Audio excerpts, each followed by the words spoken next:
It's not rocket science, and you don't have to be the smartest person in the room. I realized that I was only going to hire carpenters that were better than me at what they did, painters that were better than me, builders that were better than me. I hired project managers who were better than me at that.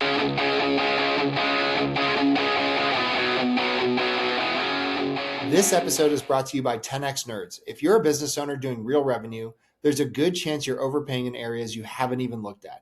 Things like credit card processing, insurance, telecom, and more. 10X Nerds comes in, audits your expenses across 30 plus categories, and finds immediate savings. And here's the kicker. They only get paid if they save you money. It's a complete no-brainer. If you want to keep more of what you make, go check them out at 10xnerds.com. This episode is brought to you by Rakowski Law Firm. If you're a business owner or have built a level of wealth, but you don't have your estate plan dialed in, you're exposed. Rakowski Law Firm helps families and business owners protect their assets, avoid probate, and make sure everything transfers exactly how it should. This isn't just paperwork, it's a real strategy to protect your legacy. If you haven't looked at your plan in a while or don't have one, go to rakowskilawfirm.com.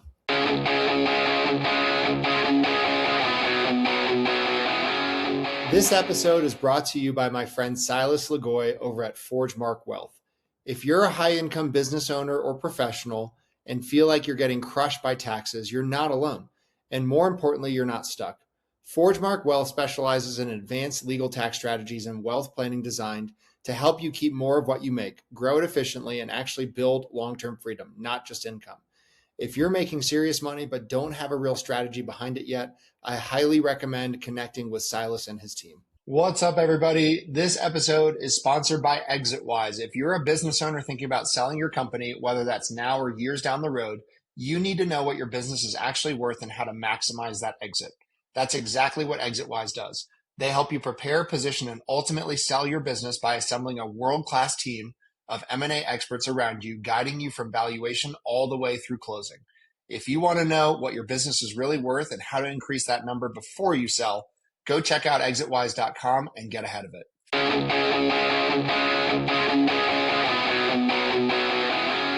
This episode is brought to you by Blue Collar Business Advisors. If you're running an HVAC, plumbing, electrical, or landscaping, or any other type of home service business and wondering where all the money is going despite growing your revenue, you need to talk to Paul Maskill. Paul has scaled and sold multiple blue-collar businesses and now helps business owners improve cash flow, profitability, and financial clarity through outsourced CFO services. His clients gain a better understanding of their numbers, build predictable profits, and create a business that supports the life they actually want. One of the things I appreciate most about Paul is he's not just a finance guy. He's been in the trenches as an owner. He understands the challenges of running blue-collar businesses because he's done it himself. If you're doing a few $1,000,000 a year in revenue and want to stop guessing at your numbers and start building real wealth, head over to bluecollaradvisors.com. That's thebluecollaradvisors.com and schedule a discovery call with Paul and his team. Blue Collar Business Advisors, helping blue-collar business owners build financially healthy companies and achieve permanent profitability. This episode is brought to you by Corberry Digital. If you own an HVAC, plumbing, electrical, roofing, or home service business and you're tired of wondering where your next lead is coming from, you need to check out Corberry Digital. Corberry specializes exclusively in helping home service companies dominate their local markets through SEO, Google Ads, local service ads, websites, content marketing, and lead generation systems that actually produce a measurable ROI. Their team doesn't just focus on clicks and impressions. They help contractors lower customer acquisition costs, increase qualified leads, and build a marketing engine that scales. What I like about Corberry is they understand the blue-collar space. They aren't trying to be everything to everyone. Their entire focus is helping trades businesses win in their backyard and generate more profitable jobs. If you're looking to grow your business, improve your online visibility, and build a marketing system that works, visit Corberry.com and schedule a strategy session with their team. That's Corberry.com. Tell them you heard about them on the podcast. Welcome back, everyone, to another episode of the Big Hitters Podcast. I am very excited for today's episode. We have Elia Kirby. Elia is the founder of Great Northern Way Scene Shop. Elia, thank you so much for joining the show. Thank you. Yeah. Absolutely. We're excited to chat here. If you don't mind, Elia, maybe just give our audience just a quick rundown. So what exactly do y'all do at Great Northern Way Scene Shop? And then maybe give us just a little bit of your story and kind of how you ended up where you're at today. Yeah. So Great Northern Way Scene Shop, we're in Vancouver, BC, Canada. We're way over on the Pacific Northwest. Vancouver, your listeners that don't know, is the third largest city in Canada. And we're geographically quite isolated from the rest of Canada because of the Rocky Mountain Range. And people are familiar with Canada and the Oregon and Washington will know is does a good job of separating us both physically and culturally from the rest of our respective countries. And the Great Northern Way Scene Shop is, I started it, we actually started it in 2003. So Okay. It seems like a long time ago now. Yeah, sure does. We started it with the idea of providing a dedicated production resource for the professional theater community in Vancouver. It seems hard to remember, but in 2003, well, the Olympics hadn't happened. And so Vancouver, while I'm sure most people knew of Vancouver, didn't necessarily think of it as a place to come other than as a place to go to see Whistler or, somewhere else. And at the time, we didn't really have we had a decent sized theater community. We had, a very strong and robust film production community. There was a lot of Hollywood films that were being shot here. And smallish independent film community. But we didn't really have any resources for the professional theater community that wasn't attached to one of the larger organizations already. Sure. Wherein they could build sets, build decor, and find a place to collectively create their projects. And so there was a niche, a need for us to develop something. And we were actually working with one of the universities here, University of British Columbia, to take over an old warehouse and start building sets for locals Wow. here. So it was kind of, in some ways, naivety, as I'm sure most business owners will know, is if you know how hard something is when you were setting out, you probably wouldn't do it. Yep. But we also had, as I said, there was a need and there was a demand. The first year we started, we did 7 projects. The following year we did, I think we did about 25. And then from the third year on, we've been doing 50 to 100 projects a year. Wow. Okay. And then the Olympics kicked in. And the Olympics kicked in. We doubled our revenue that year for obvious reasons, because there was just so much demand for something to go on. Was that 04? When was the 2010. Olympics back then? 2010. 10. Oh, that was 10. That's right. Okay. Yeah. And then from 2010 to about 2014, 15, we doubled our revenue every year. Wow. And anyone in the business community will know that while that sounds like a dream, it can also be insane. Because you're just growing so fast that you don't have time to develop systems. You don't have time to sort of plan what you're working with your staff to try and hold on to things. To everybody is working more than they should, and you're saying yes to everything. We're basically a project-based company, so we never know exactly what we're doing. Totally. Sometimes even a month away, 2 months away, we don't know what we're doing. So you're saying yes to everything.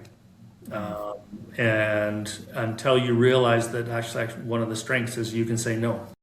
Mm-hmm. And then you should be saying no to some stuff, right? But it takes that's part of the learning curve, right? Is learning how to say no.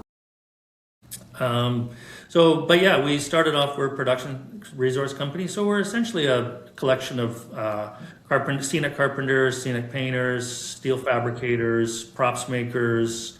Sort of lots of people have a arts background. Lots of people are in some ways connected to theater, music, dance, visual arts in some ways. And are doing it for a variety of reasons, because they come in, they know somebody, they like the work, and that's what's sort of interesting to them. It's like every day is like a puzzle. Everything we do is very interesting. So, but I would be wrong to say that all of that growth is just because of the arts.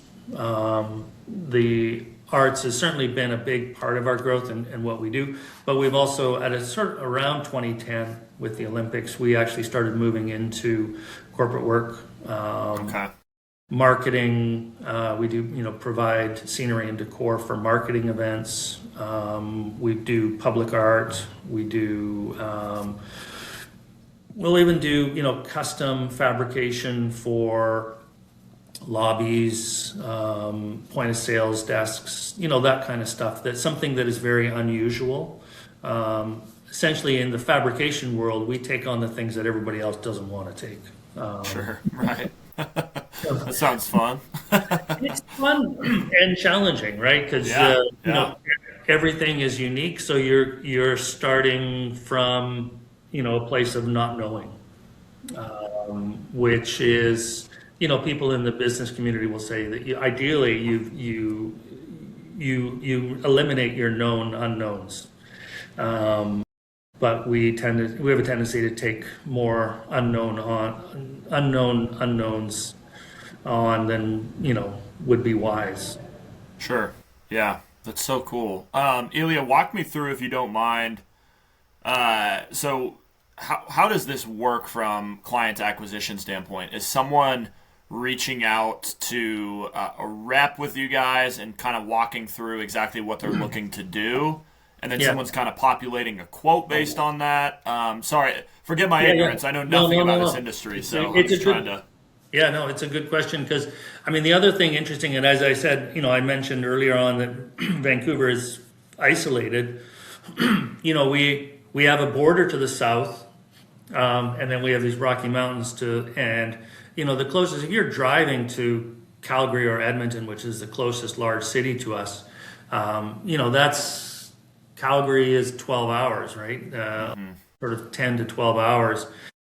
So it's hard to have collaborations. And certainly if you're trying to keep your costs down and you're building a marketing set for Vancouver, you're not going to, it's going to cost a lot if you go to Calgary and have it built there or brought across the country, right? So that's why that sort of demand for our local services is quite high. But we, interestingly enough, and one of the strengths is the first 10 years of our existence, we didn't spend anything on marketing. Wow, really? Everything was word of mouth. That's so awesome. Everything was repeat clients. It's a small community, so people would talk to us. We would do, as I said, we started off as part of UBC, and then I remember, a student coming on as doing a project with us in about 2004, 2005. And then coming back in about 2008, 2009 with a corporate client. Mm-hmm. Right. Wow. So you never know how something is unfolding. It's one of the things that it taught me, right? Like, it's sort of the basics of business, but you'd be surprised at how often, never blow off a client. Yeah. Because you just never know how it's going to roll back, Mm-hmm. certainly it'd blow off a client that's being a dick, but if they're not being, you never know. It's just because somebody is young and inexperienced and doesn't necessarily know, doesn't mean they're not going to get somewhere in 5 to 10 years, and then they're going to come back. They're going to remember you, right? And if you treat them respectfully, they're going to come back with a good project. And that's happened time and time again. We also see a lot of people that work in the not-for-profit sector, because we do a lot of work with the not-for-profit sector, and then they end up in the corporate sector. And they come back and they say, oh no, we know that you did a good job with us when we didn't have very much money, and now we do have some money, and we'd like to spend it. So in terms of how it works, as I said, it's basically unique projects that people are coming in. What happens is they get in touch with, back in the old days, it was just me. Okay. And now it's the same model, but we have project managers or sort of client reps that they would get in touch with. They'll have drawings or they'll have an idea, or sometimes all they have is a Google mod board. Yeah. They said, we want something that looks like, an amalgamation of these 3 images. Yeah. And then we discuss all the parameters, the challenges, where does it have to be? When does it have to be? How long is it going to last? What do you need? What do you want it made out of? What's your budget? All of those things. And then we work out a plan, and then a cost, obviously, and then work with them to realize it. Wow. Okay. Yeah. Super cool. And what does I imagine this has changed some as y'all have been growing through the years, but give me maybe talk us through something that y'all are a sticking point right now that y'all are having a hard time with, and then maybe talk about some things that you feel like are going really well currently. Probably I would say the biggest challenge that anybody who works in physical work, whose work is analog, physical based. And I can say this, I've got a bit of gray hair. Sort of my formative years were, the computers, obviously, I was in high school when computers started becoming a reality, but certainly didn't really become a big part of our lives until, when we first started off, I was still receiving paper drawings.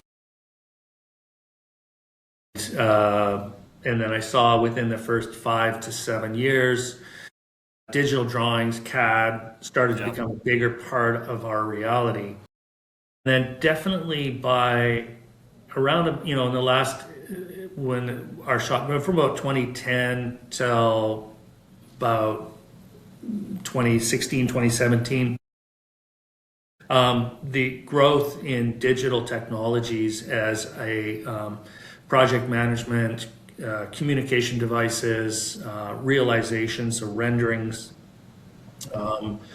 drafting, all of that was just, the growth was exponential. And I would say the biggest challenge right now is that people who did not have any experience pre-CAD, pre-digital, have no idea how long it takes to make something physically. Yeah. And the ability for a design team to render something overnight and then get it back to us the following day, they have a tendency to think that we can build in that same kind of speed. Mm-hmm. Right. And that's the biggest challenge in it. I've just lost track. I used to complain, but now I'm starting to sound like an old man. And now I just sort of assume that that's basically what it is. People, you used to get, 2 to 3 weeks to build something. And, that we're now getting 1 to 2 weeks to build something. Mm-hmm. Yeah. And it doesn't allow for, it doesn't allow for the amount. Paint actually takes a certain amount of time to dry. Yeah. There's just nothing I can do about that. You know, I can't apply more people to make paint dry faster. You know, you've just got some time. You know, I have to get materials, I have to get wood, I have to get steel, I have to Yeah. get plastics in. And we used to have that kind of time and allowance to do it. Now, before this starts sounding like a complaint about the amount of time to happen, what I also kind of feel a loss of is that it doesn't allow for feedback from the physical world to the creative world. You know, we used to have people. There was a time when you have a bit more time in the process. You know, if I'm making a set for a television commercial, or if I'm making a set for a marketing experience or something, and when they don't give us time to build it, there is no opportunity for that designer or producer to come by and take a look at what we're building. And then realizing that in real life, you know, that size doesn't work, or those colors don't match, or, you know, or actually it's going to take too long for somebody to walk across the stage, or some, you know, those kinds of elements. Got it. And so you don't get that feedback that you used to have. And that's, you know, I mean, it is what it is, but it is something that you notice. Feels like really important details that would be easy to look past. Yeah. Yeah. It's also being able to participate. I mean, one of the things that also from a sort of a cultural experience, when there was more time, I think the production team felt a little bit more like they were part of the process. And you'll see this to a certain degree in, you know, sort of the disconnect between, you know, sort of executive experiences and the production side of very corporate art. You know, you get that sort of disconnect between leadership and the people that are actually doing that work. Sure. And that's partly because, you know, they're being asked to do something so fast that they're just not getting that feedback between those two teams. Sure.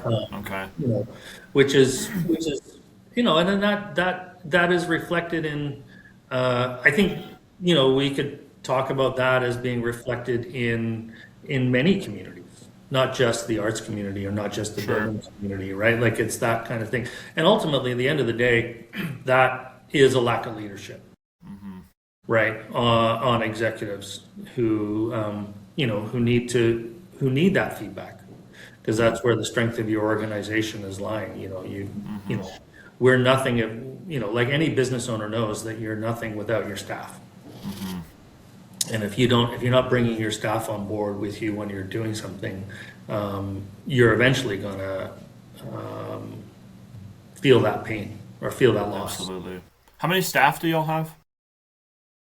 We now have about 35 full and part-time, but we often have, we rely on casual staff a lot. And casual staff can be anywhere with us for anywhere from 4 hours to 30, 40 weeks of the year.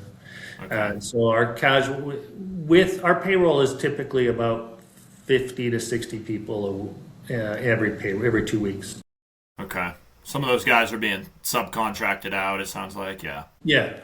Yeah. I mean, you know, the arts was the original gig community, right? The gig economy, you know, everybody worked, you know, we were always relying, and there was a bunch of, whether you're working in the movies or corporate work or theater work or something, you were doing some work at one theater, then going to another theater and doing something else there. Whether you were an actor, a technician, a director, a designer, everybody was piecing together an annual income by working for multiple organizations on multiple projects. Yeah. Okay. That makes Okay. sense. We talked a little bit about some of the challenges. Maybe talk us through some things that you feel like are going well. Well, there's a lot going well. I am, you know, it's interesting as I get a little bit older, I'm not that old, but I realize life You're is young, too Ilya. You're young. life is too short to dwell on the things that are not happy, or not working. Sure. And the thing that's really exciting is I see more and more people aren't as siloed between different communities. There used to be a real silo between different arts communities like dance, theater, music, film. I see a lot more cross-pollination, a lot more communication, people working together. And I also see, to a certain extent, communication and cross-pollination between the not-for-profit community and the corporate community. So, that stuff is really working. I also see, I see a lot of, one of the things that's been really heartening in the last while is the awareness of different communities and different focuses. The awareness, as much as we're seeing climate change, the fact that everybody is talking about it now and everybody knows that it's important is great, and I think will actually save us in the long run. We're ultimately builders, so I work with builders, and I can tell you that when I started talking about climate change in 2008, 2009, people would just look at me like I was crazy. Now everybody talks about it and says that it's important.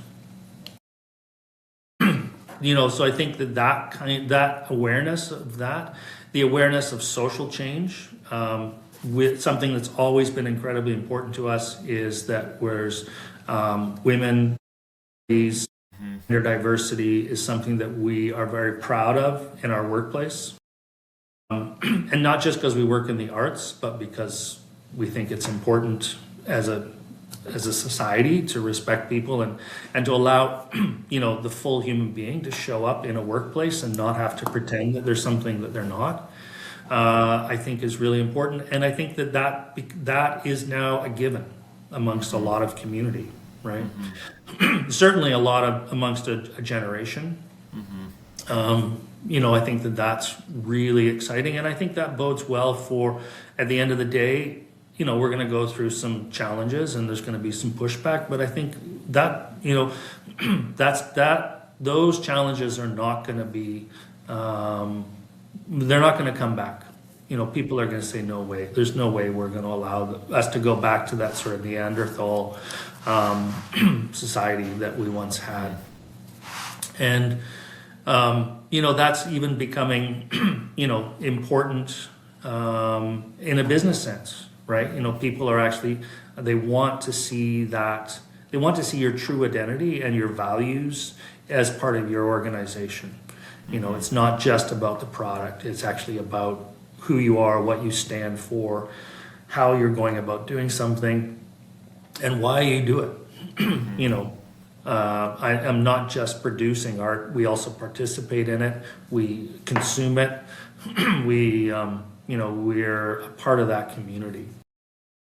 And I think that's tremendously exciting. It's good. I love that. Ilya, I wanted to ask, if you don't mind sharing, what's the biggest or best or coolest project that you've been a part of in all your time? First thing that comes to mind. Yeah. Well, definitely the 2010 Olympics was pretty cool. Yeah, that's awesome. We were working on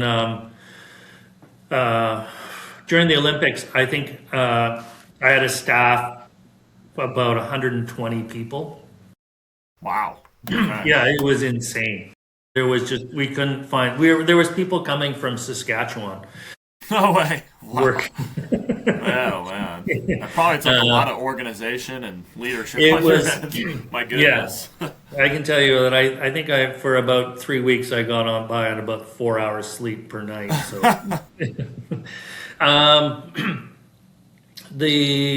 We've done some, and I can send you some images. We installed this giant chandelier under one of our city bridges for Rodney Graham piece, which was large chandelier, which was pretty cool.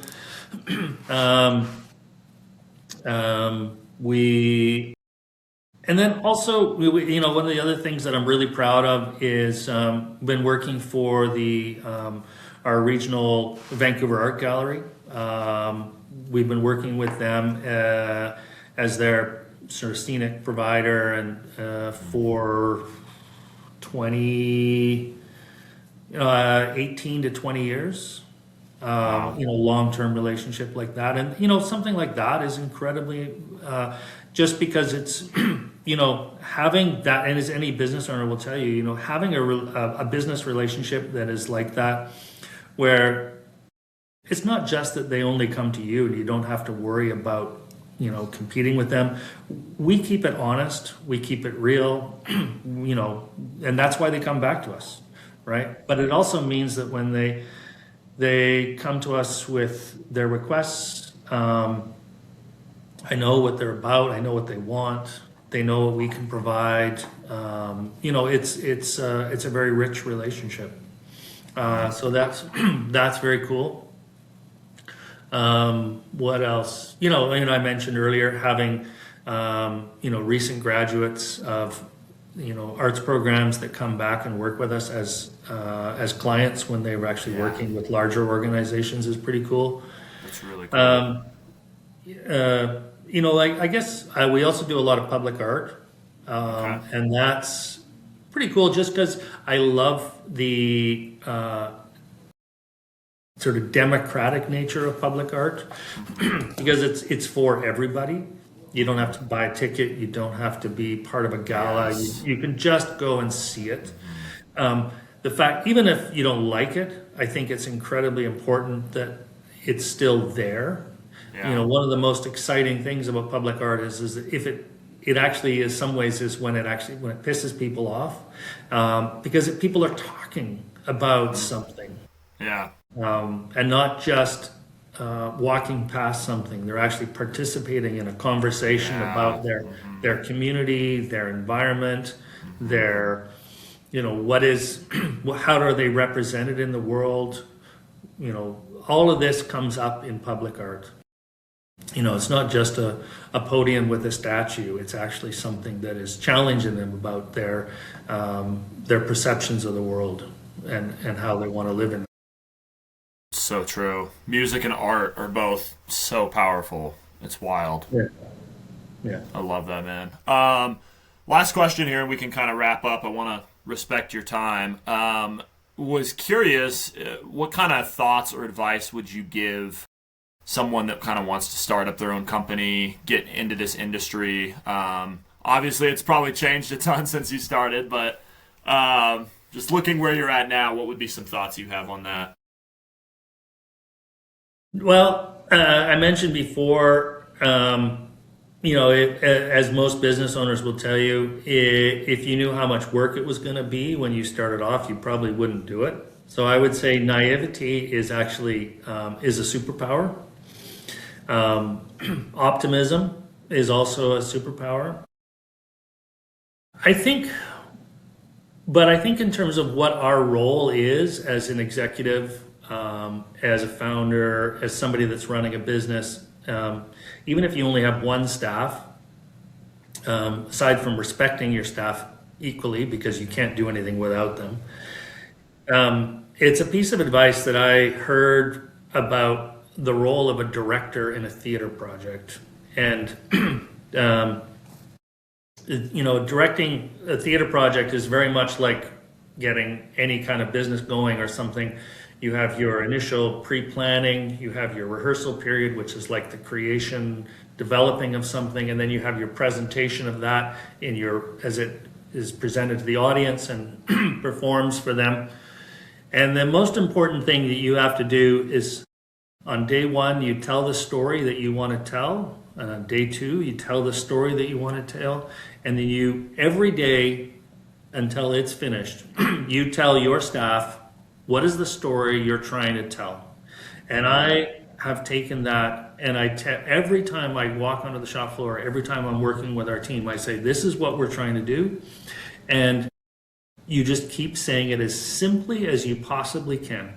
Wow. And then you just tell it all the time, because we know everybody who's done project management or anybody who's been part of a team knows is that we can all experience something, we can all have a meeting, and then if there's 5 of us, we walk out of that meeting, we probably all walk out of there with 4 to 5 different understandings of what we're going to accomplish that day, right? Mm-hmm. So from a very simple sort of notion of, okay, how do we get back onto the same page? You have to constantly remind your team as to what you're doing and why you're doing it, and what is that story that you're doing.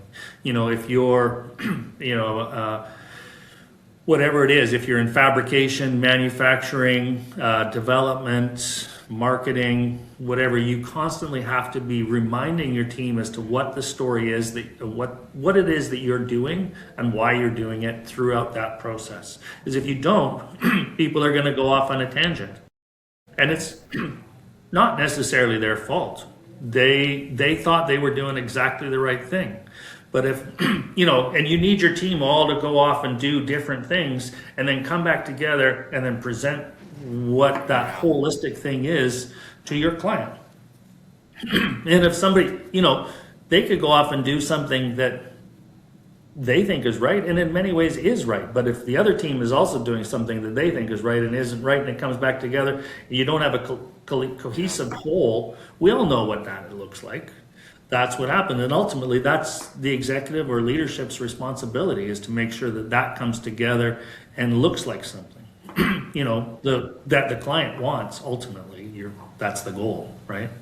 So I think that's the thing that I've learned is the most important thing that we as executives and founders can do with our teams. Yeah, I love that. Leadership is so important. And simple. And it's not rocket science, and you don't have to be the smartest person in the room.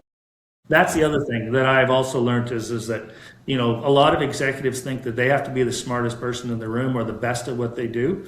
I learned many years ago that the success, I realized that I was only going to hire carpenters that were better than me at what they did, painters that were better than me, builders that were better than me. I hired project managers who were better than me at that. And then I'm going to do, if it's my ego that says I want to be the best at any one of those jobs, well, that's not going to be, I'm not going to have a very strong team. Yeah.